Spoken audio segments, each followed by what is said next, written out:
今日はね、3月中旬、2023年初めての撮影ということで、約2ヶ月半、撮影から離れておりました。一人で撮る Vlog とかは結構久々やし、ライフスタイル動画というか、自分の近況報告みたいなことを今までしたことがなかったから、ちょっと緊張する一方でワクワクしてます。はい。で、見てもらった通り、この家の家具ももうだいぶほぼ全て、出し終わって、でもうこの家に住む、ことは、今日が最後になります。でね、今日は、直近のライフアップデートについて3つ話したいと思います。1つ目、会社を辞めました。約2年間働いたライフルを退職しました。で、今からちょうど2年前ぐらいかなに、僕はサイバーエージェントを辞めて、プロダクトマネージャーからソフトウェアエンジニアに転向するというところで、ライフルに入社しました。ちょうどね、あの時もね、やっぱり自分の中で結構大きな決断だったなというふうに思います。プロダクトマネージャーとしてエンジニアと一緒に働いていたんですけれども、実際に自分がエンジニアとして働くっていうのは初めての経験で、ずっとそれをやってみたいなと思ってはいたんですけれども、なのでワクワクしていたんですけども、やっぱりかなり不安は大きかったなというふうにその時のことは覚えてますね。でもね、一緒に働いてくれたライフルの人たちはすごくみんな温かくて協力的で、なんかたくさんのことを教えてもらったので、とても充実した2年間だったなっていうふうに思います。で、ライフルでは結構幅広く開発をできたかなと思ってて、AWS とかのインフラ系から、バックエンドの開発、バックエンドが主なタスクではあったんだけども、バックエンドからあとはフロントエンドの開発っていうふうに結構幅広く開発の経験を積ませてもらったなっていうふうに思ってます。開発って結構自分のね性格に合ってるというか、知的好奇心が強いタイプの性格なので、なんか自分の性格にやっぱ改めて合うなというふうに思ったし、今後もどんどん成長して吸収して、やっていきたいなというふうに思った2年間でしたね。なのでこの2年間お世話になった方々には本当に感謝しております。あとね、この期間、この2年間に、YouTube を始めて、で英語学習に関しても結構本格的に注力したのもこの期間だったかなというふうに思ってます。この動画は、見てもらったら分かる通り、基本的には海外の人でも楽しめるような、海外向けコンテンツを作って、で、必然的に自分自身が英語を使わざるを得ない環境っていうのをうまく作れたなというふうに、思ってて、それはすごく自分の中で良かったなっていうふうに思ってます。で、街頭インタビューとかやったんですけど、あれはやっぱり普段自分が日本にいるとなかなか気づけなかった日本のカルチャーだったりとか、日本人の価値観みたいなところを客観的に見ることができて、すごく自分自身の在り方とか人との接し方とかを見直すいい機会になったなというふうにも思ってます。自分のキャリアの中で自己紹介動画でも言ったんですけど、将来的にグローバルで活躍したいなっていうのはずっと思っていて、 I wanted to get a job overseas in the future. 周りの人にもそういうふうに言ってきたんですけれども、なんかそこに向けて具体的に何かめちゃくちゃ努力できてるかっていうと、なんかそうでもないなっていう感覚はあったので、ある意味この YouTube の活動はすごく自分の中では良かったなっていうふうに思ってます。この YouTube は、英語で話すか、もしくは、英語の字幕をつけるか、日本語で喋るときは英語の字幕をつけるっていう、結構世界中の人とつながるための、シンプルなルールなんですけども、このルールを作ったことっていうのがすごく自分の中で良かったなと思って、この短期間で僕の英語力をかなり向上させてくれたなというふうに思ってます。ただとはいえね、英語力もそうだし、開発の技術力もそうだし、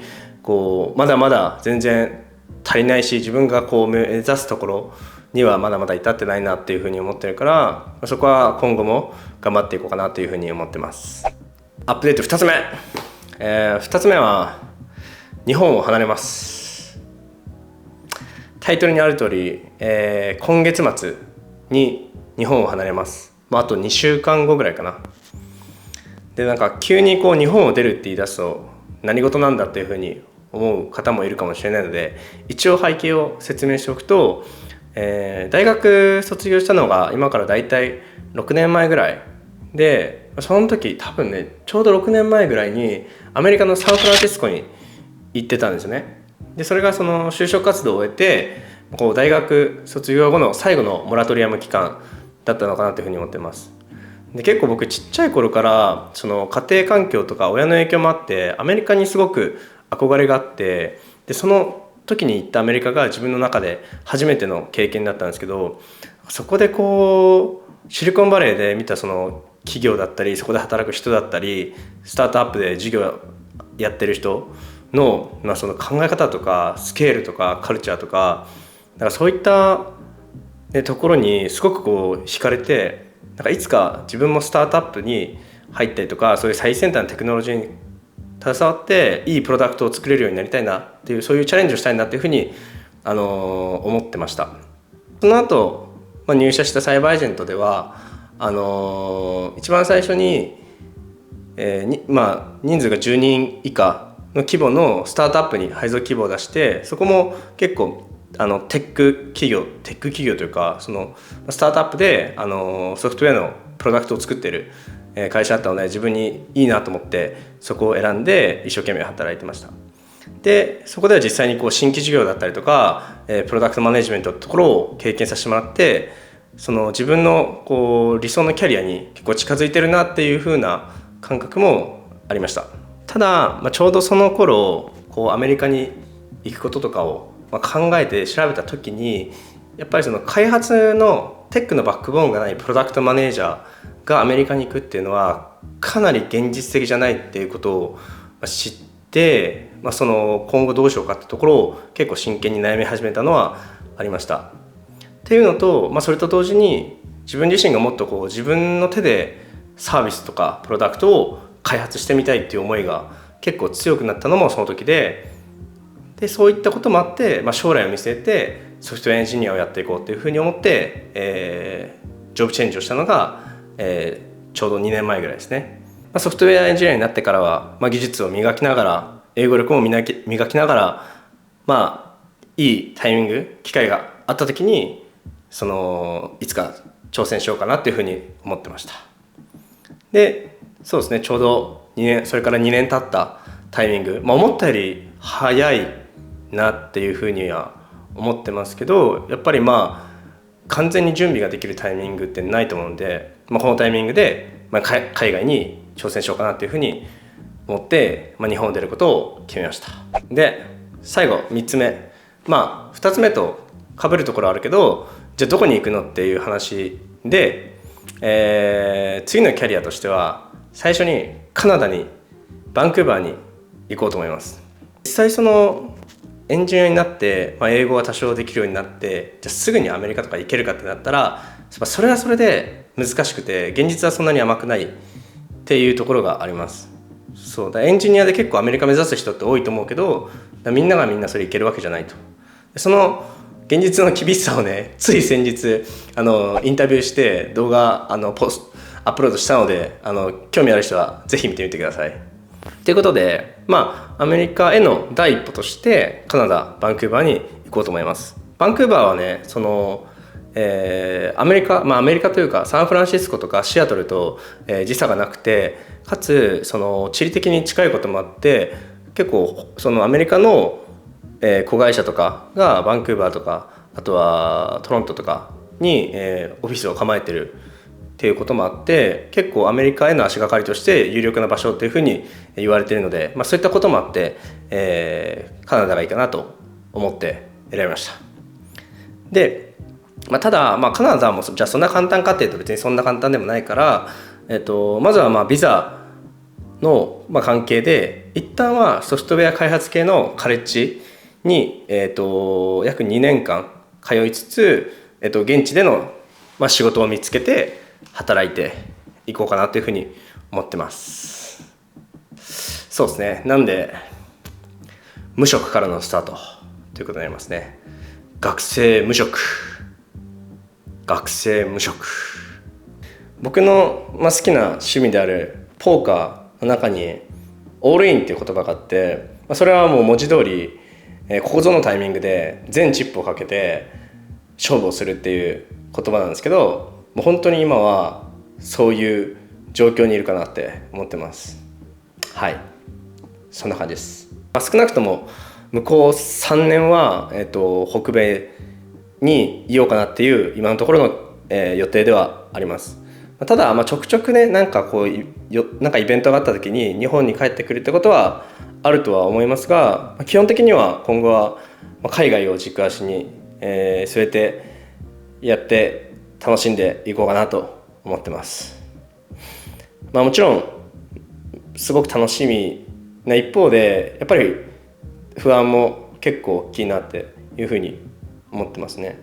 ただやっぱりこれまでもそうだったんだけど、人間ってやっぱりコンフォートゾーンを抜け出して自分にとって居心地が良くないような環境に突っ込むからこそ成長できるなっていうふうに思うところもあるし、つい先日ね、たまたま SNS で見かけたんやけど、サッカーの本田圭佑さんって、海外の一番最初のキャリアはオランダのリーグから始まったんやけど、もともと J リーグでプレーしてて、海外のオファーがあって行ったわけではなくて、 J リーグを辞めて一旦バックパッカーとしてオランダに行って、そこでプレーをアピールしてオファーをゲットして、そこから今のあのキャリアを築いていった、あの成果を残していったっていうことを知ったんやけど、本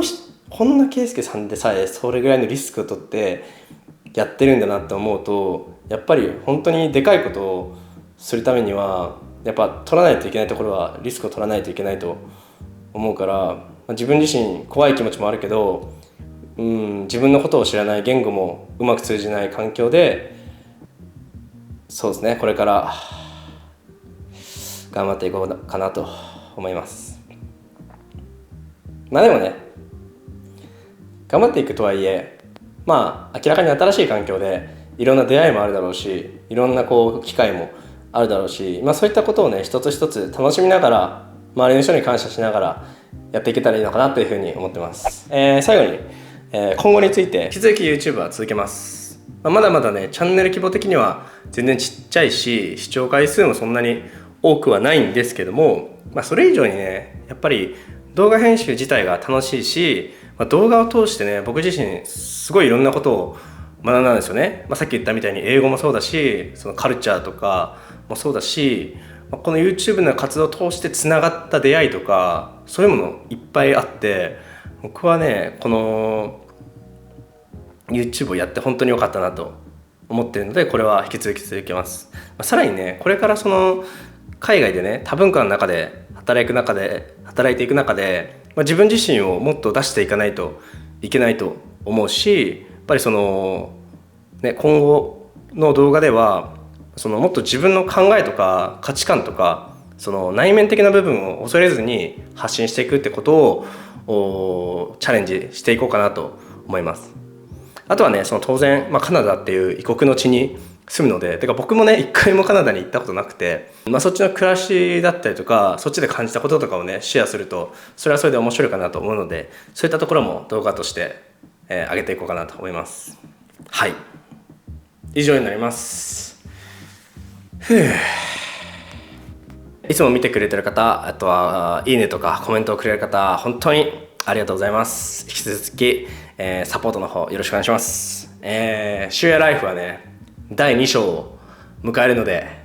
今後ともよろしくお願いします。I'm all in.